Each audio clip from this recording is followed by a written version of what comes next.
we have the talent. It's about keeping people here, like you said, and this is a great time because if you think about the iPhone when that launched, this is that time for the next generation.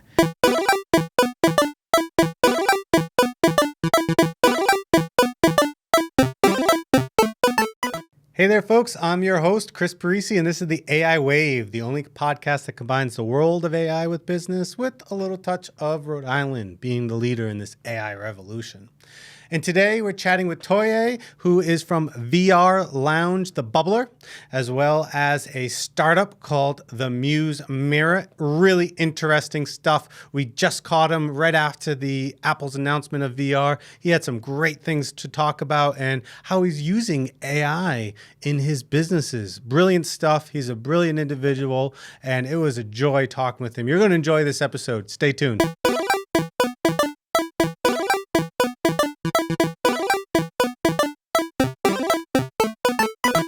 All right, welcome. We have our guest here, Toye. Thank you so much for joining us today. We're really excited to have Toye to talk about all of his entrepreneurship, the VR, AR, AI, you name it. This man is behind it. But tell us a little bit about yourself. You're a lifelong Rhode Islander as well. Is that correct? Yeah, born and raised in Providence, Rhode Island. Went through all Providence Public Schools. VZ, Isaac Hopkins, Classical. Went on to URI, so I stayed in Rhode Island. And then after that, I worked in Middletown, Rhode Island on the Navy base. And straight up Rhode Islander. Did Providence. you commute to Middletown across the bridge? Every day. Wow, so you're a special Rhode Islander then if you actually cross the bridge and go into Middletown to go to work. Yeah, I did that every day. But I liked it because I felt like I needed time from getting up and working, and that was like kind of like my de-stress time and getting myself kind of prepared for the day. So I actually like that 1 hour to like just myself, music, and yeah. And now these days you don't have as long of a commute, right? No. You have a business in Providence called the Bubbler VR Lounge. Tell us a little bit about that. Yeah, so the Bubbler, it's a virtual reality lounge, arcade, soda bar, and it kind of came about from when I was working, on the Navy base. Mm-hmm. We were doing things in virtual reality, in the training simulator, and I wanted to have more people experience like the kind of technology I was working with every day. So decided to open up a space. Kind of helped from a friend. She opened up a dance studio, and I went there, and I was like, "How'd you do this?" And she was like, "I just went to the owner and asked for space." And I basically, from that meeting, I drove by where the Bubbler is today, right near the north end of Providence on Charles Street. And spoke with the guy who owns it, and spoke with his realtor, and just got it that day. I didn't really know what I was going to do, but I knew it had something to do with VR. Wow, that's an unbelievable genesis story of like many entrepreneurs. Like, I have an idea, I have a passion, I have a vision. I'll figure out the rest later, right? But as long as you have those elements, any entrepreneur will be successful, and it has worked out for you so far, which is great. Yeah, no, definitely. And, trying to utilize, I definitely utilized the time. It was COVID. Like in the middle of COVID when this was happening, I got the space at the end of 2020. And at that time, people was kind of like against commercial. They thought like, oh, COVID, commercial's dead. So I kind of utilized that. It was like I went to the owner. I was like, "You're not going to rent this place out. You're not going to rent this place out. Let me come in here a couple months for free. I'll turn this place around and give me 6 months. And after that, you can start charging me." Yeah. And that worked. Wow. I love that. And was able to, have the space, and kind of gave me time to kind of like flesh out my ideas and like really turn it into, what it is now. What are some of the lessons and challenges that you face? Like, I'm sure what it looks like today is different than it looked like at the end of 2020. Is that right? From when it looked like before. Yeah, like the VR lounge. I'm sure it looks different in like the business model. Like, what have you learned over those years? So I first opened last year at the beginning of 2021, and I would say definitely have a plan. have a business plan fully, before you start, putting a lot of money into something. And you said last year, 2021. You mean 2 years ago? So I got the place in 2020, right? And then, wow, you're right. Time flies when you're an entrepreneur. We're in 2023. We are in 2023. I opened in 2020, the end of 2021. So you've been doing this for over 2 years now. Yeah. Wow. So the first, prior to 2021, I was just building the space out, and then I opened at the end of the year, and like all of last year I was open. So not definitely, having a plan. One of the things that really helped me out was buying the building, and that was something that just really helped with just everything in that in that business. Owning the building gave me the opportunity to capture more revenue on top because there was apartments on top. So I still had even more flexibility there to really flesh out, my ideas and try to find like that product market fit there. I love that. We did the same thing at Trailblaze. We purchased this unit instead of renting it. And another thing it does is it holds you like accountable. Like, this is it. This is I'm invested in this place, and we're going to make it happen. And that's a brilliant move on your part. And for our audience, if they're like, well, what the hell is a VR lounge? What do you do there? Tell us about it. Do you have like all these VR sets? And is it more because it's the Bubbler Lounge, right? Is there also beverages? Tell us a little bit more about what it's like if I were to walk in there. Yeah, so the Bubbler, we have different VR stations. So you could go there for like VR entertainment. Right now we have 3 stations, and basically you pay for time. So you could go there for an hour. You could play different VR games, experience different VR experiences for that time. We also have a soda bar. And it's funny how that happened. So I'm in the Bubbler, and I'm trying to figure out, how I could add something to it. I'm thinking food. I'm thinking, snacks, exotic snacks, different things. My friend Victor calls me. He's like, can you pick me up at the airport in Boston? I'm like, yeah. Drive to Boston, pick him up at the airport, and then he's like, you'll never guess, what I just, experienced in Utah. And I was like, Utah? I was like, what's going on there? He said they have these soda bars and soda lounges and soda spots. The Mormons, are not allowed to really... Yeah, they don't drink alcohol and I think coffee as well. Oh, wow. So, soda is, their thing. And then when he was talking about it, I'm like, that's it. Oh, wow. So introduced these, dirty sodas where we mix, carbonated sodas with different syrups, and we put our own twist on it and put frozen fruit purees in it, and kind of mixed it all up. And me and my friend just a couple months just coming up with different recipes, and that kind of added to the dynamic of the Bubbler. But we also do different things now where we do different events. We do tournaments. We do Smash tournaments every Wednesday. We do virtual reality tournaments. We have this art session that we do once a month, and our last 2 sessions we added AI to it. Okay. So there's a way. So we do VR art classes, and in these classes right now you're doing an oil painting, kind of like Bob Ross, oil painting, right? Yep. And we added virtually.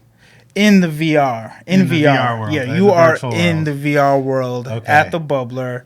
And all the other people who are there, you guys are also in that VR world. Okay. So you could see what other people are painting in the VR world. Wow. Okay. Very cool. And the AI part we added was we're teaching people about generative AI, like Stable Diffusion, Midjourney.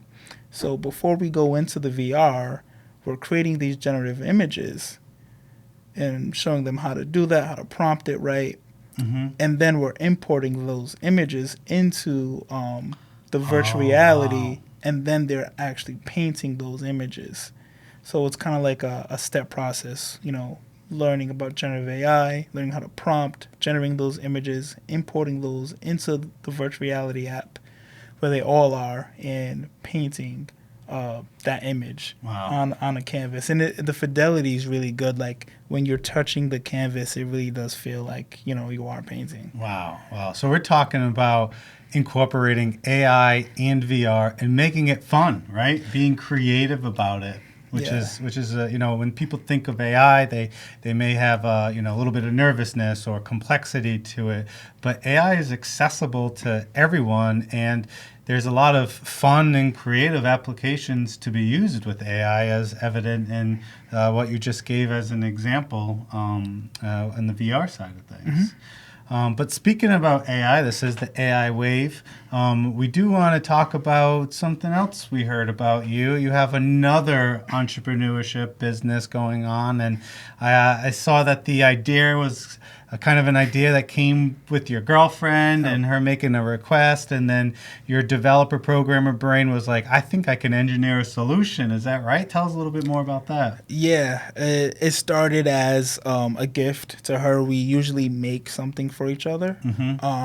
Anniversaries, for example, we'll make something for each other, and I'm like, I'm an engineer. Like, let me make something. That she could use every day. And that was like kind of just the objective. Like, okay, I want her to use this every single day. I love how your engineering brain was like, all right, my objective is to have a practical application that she can be using every day. I love that out of you. Yeah. That was basically that. And then the mirror, the smart mirror is what came from that. She posted online. It got a lot of traction. So her gift was a smart mirror. Her gift was a smart mirror. Wow. Gentlemen, what are you getting? Your significant others is Toye got his girlfriend made a smart mirror. But that turned into a business because people were probably like, wow, I want that. Exactly. People was like, I want that. For a year, I was like, no.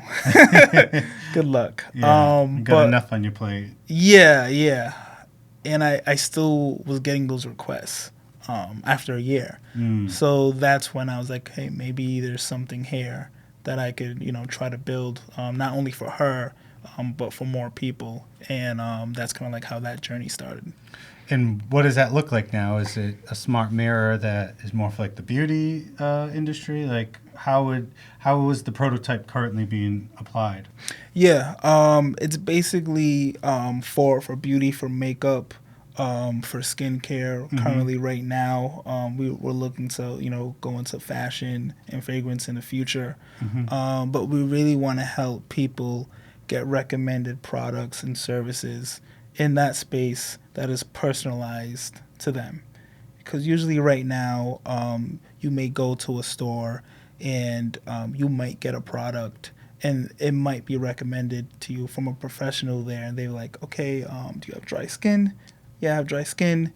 Use this product. And not everyone that has dry skin necessarily has the same skin.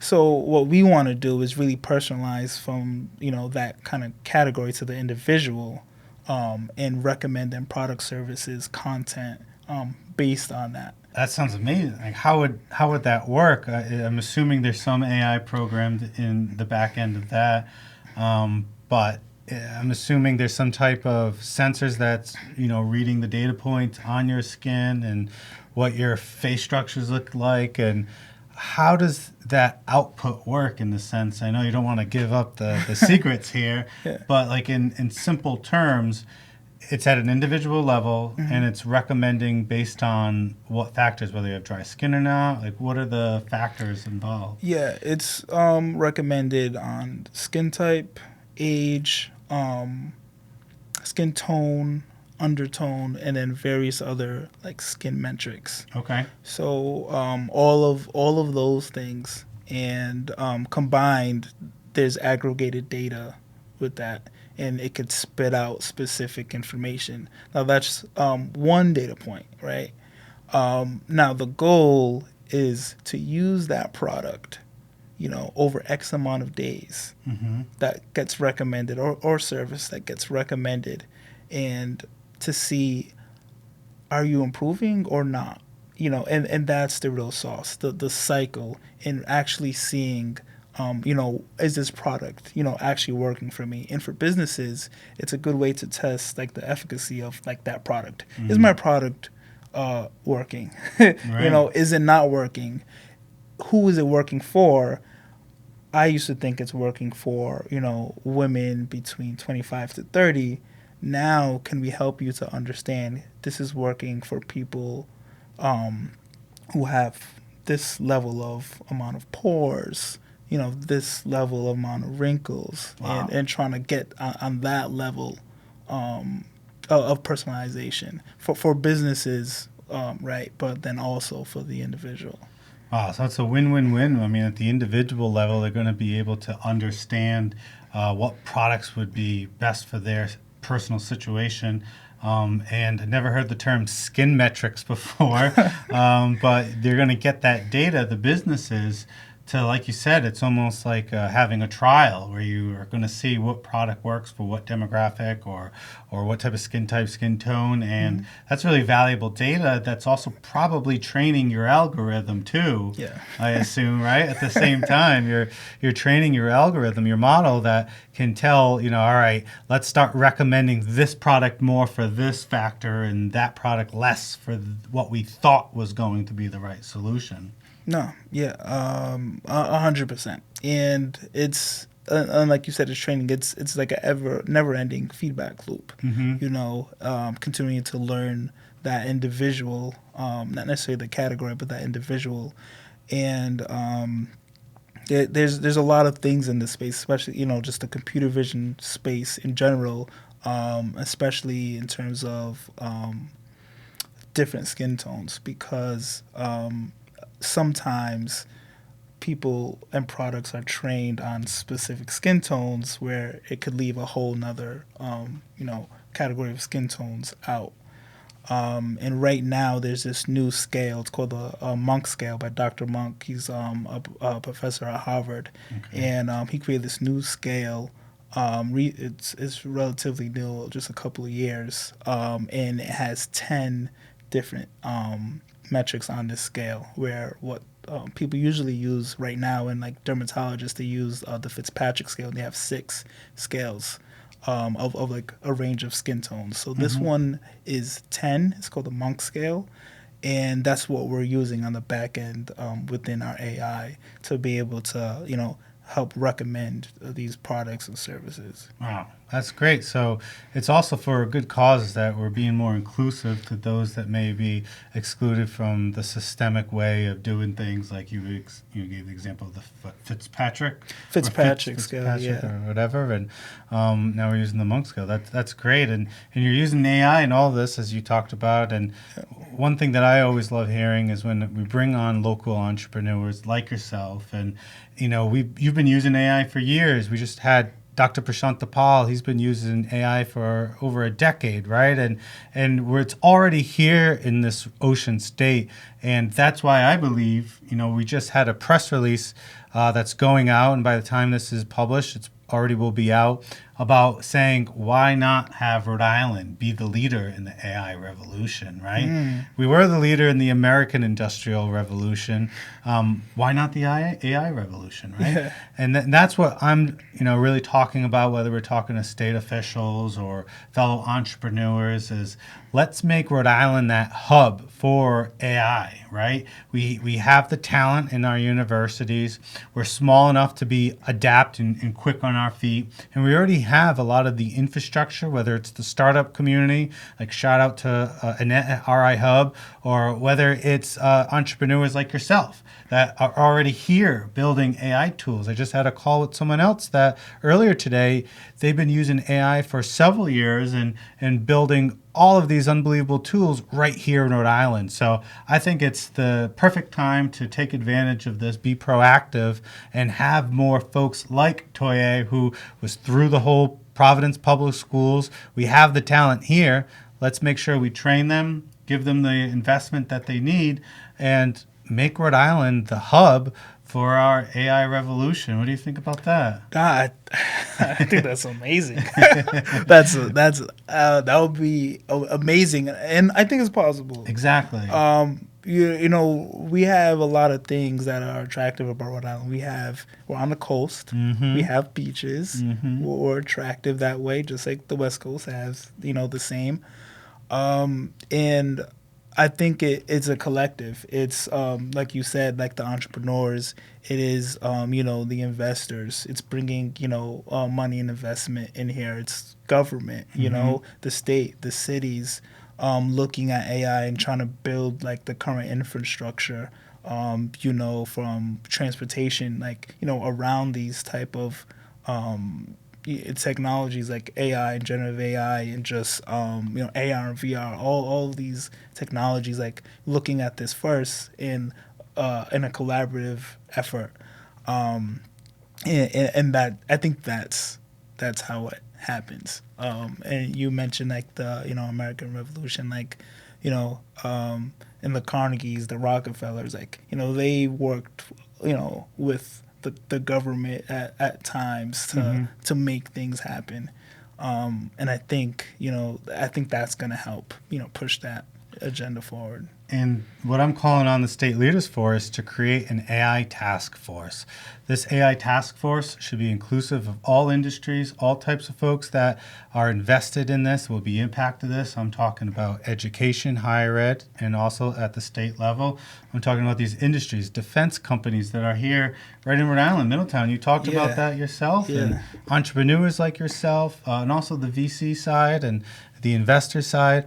I mean, we've got to put all of these folks in the room together, have the AI task force formed so that we continue to have this conversation and let Rhode Islanders know AI does not have to be scary. It can be pretty exciting. It could be an opportunity to turn the state into the destination for all young talent when it comes to technology. We're talking about AI. You talked about VR, AR as well. Why not Providence? It's a beautiful city. We have that tech hub being built, around the CIC building. Yeah. No, 100%.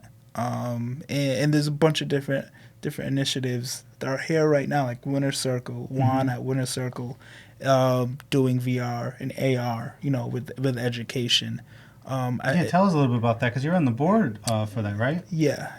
And basically, Winter Circle is a way to get the education system on board with AR and VR, equipping the classrooms with these headsets to give an immersive experience to these students that they wouldn't really get to experience in this inner city kids. They wouldn't be able to experience high quality education at that level, where they might go to college, and then maybe another school in Jersey. You know what I mean? And the kids are experiencing, those type of technologies there. So that's what Winter Circle is kind of about, really introducing those technologies to inner city kids. I mean, that's what it's all about. We have to educate that young talent that we have and get them prepared for the new world, the new economy, that the way that the world will be looking like in 5 years is going to be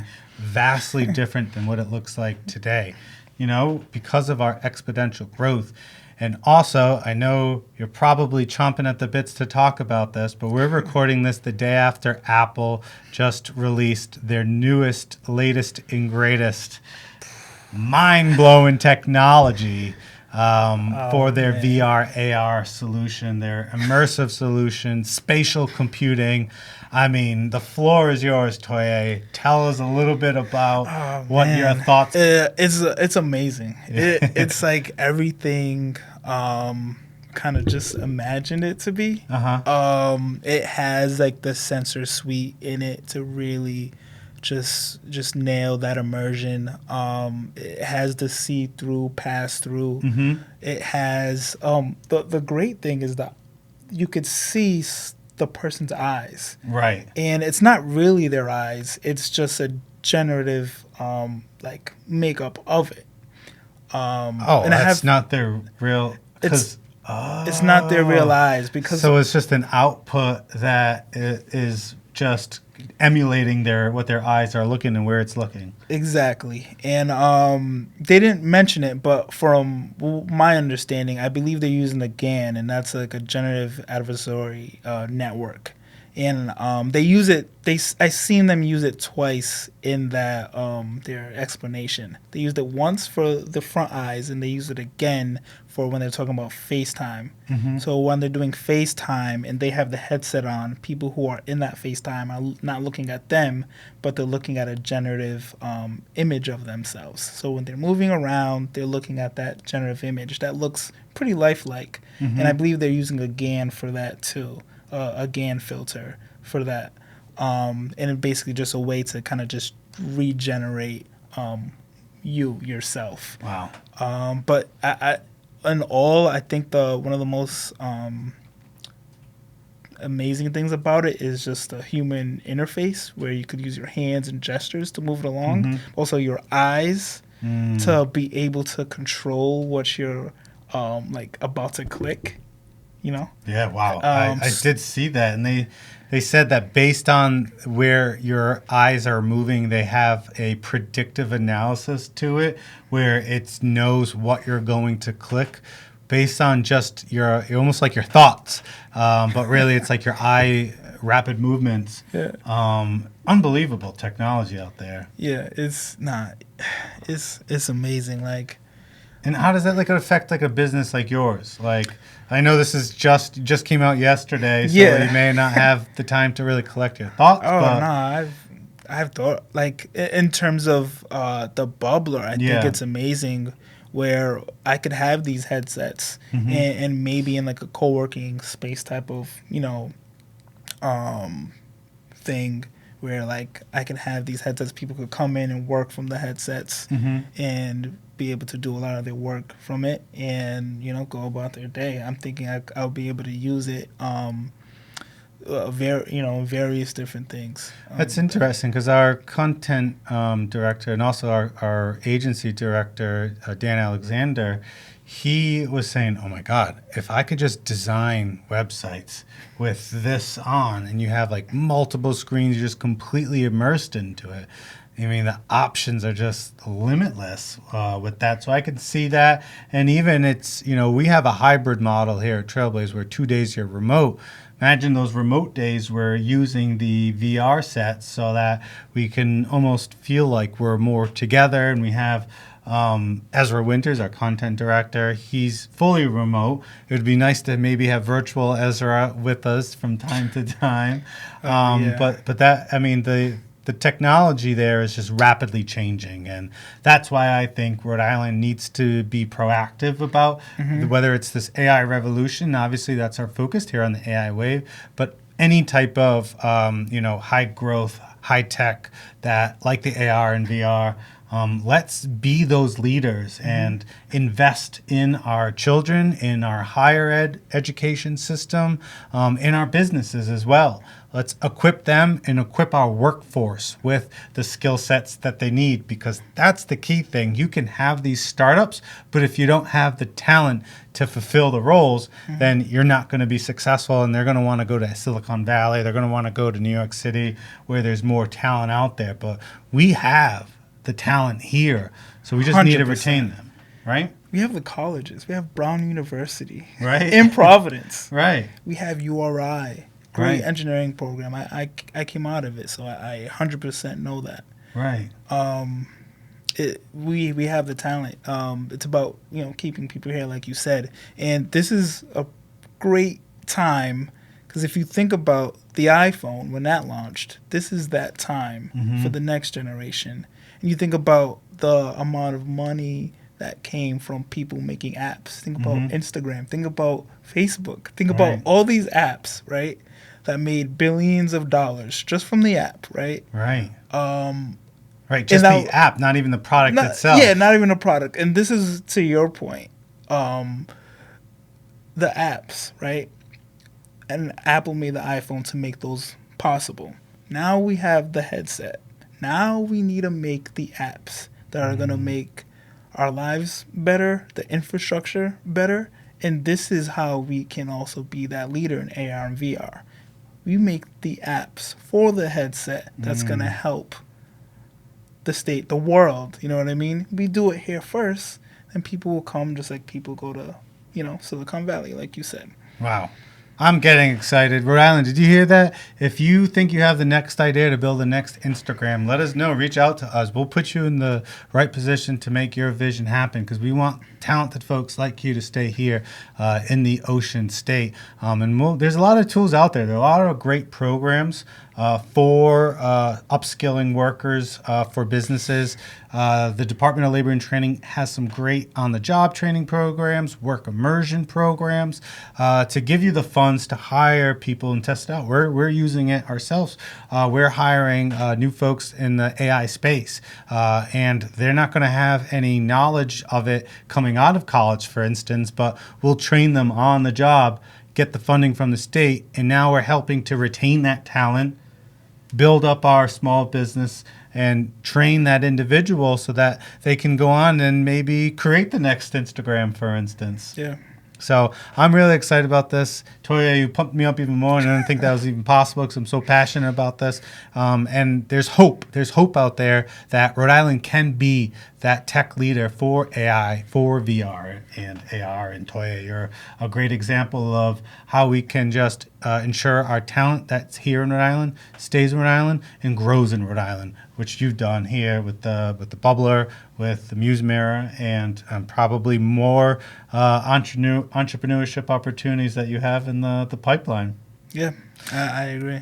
So tell me a little bit more before we wrap up. Are there any other spaces or technologies or business opportunities that you have your eye on? I would say, just in terms of like industries, like the generative AI, just industry looks really good in terms of, things we're looking to do with the Muse and Muse Mirror. Everything in that space, especially how I talked about Apple using that GAN technology. We're looking to use that a lot within the Muse Mirror too. Wow. And looking to really, do a lot of things in that space. We actually just got a patent pending status, including that kind of GAN filter, and describing how we're looking to use that in the Muse Mirror. So I would say all things around that space really is really interesting to me. And what gets you most excited is it these I guess it's the Apple headset, probably, right? It don't get better than that. Yeah. Well, I'm excited to see what you come up with, and I look forward to working with you so we can let our state leaders know and all the fellow entrepreneurs listening as well. Why not is the question that I'm asking. Why not have Rhode Island be the leader, and why not have you be part of the solution? You can do anything that you put your mind to, and why not create it here in Rhode Island? And if there's any ideas out there, reach out to us, and we'll put you in position to succeed here in Rhode Island, and just let us know. So, Toye, we appreciate you so much coming on. We're rooting for you and your success. Make sure to visit the Bubbler, the VR Lounge, in the north end of Providence, right? Yep, right on Charles Street, 568 Charles Street, Providence, Rhode Island. Okay, it's good. Check out. And is it open every day? It's open Wednesdays through Sundays. Wednesdays through Sundays. I'm going to check it out. I'm probably going to take my team out there because you have more than one system, I'm assuming? Yep. Okay, cool. We'll check it out there. Shay behind the camera is very excited about that. And if anyone wants to follow you or learn more about you, what's the best way in terms of social, or what's the best way to keep up with Toye? Yeah, Instagram, Twitter, Toye Onikoyi. I would say shoot me a DM on Instagram, LinkedIn, too. But I would say if you're on Instagram or Twitter, just look for Toye Onikoyi. Just slide into his DMs, and then you guys can ask any questions when it comes to especially the VR, AR space, as well as how Toye is incorporating AI into his technologies. Thank you, Toye. Thank you, Chris. Appreciate it. Thank you.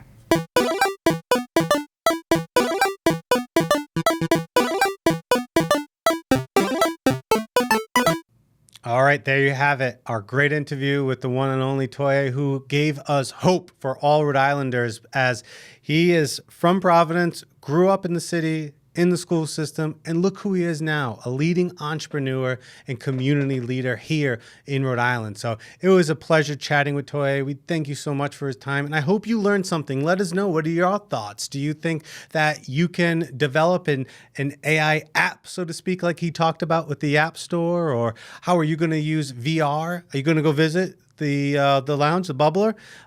So let us know in the comments below. And as always, please subscribe, like, share. Let others know about the AI wave and how they can prepare to take advantage of this wonderful opportunity in this great ocean state.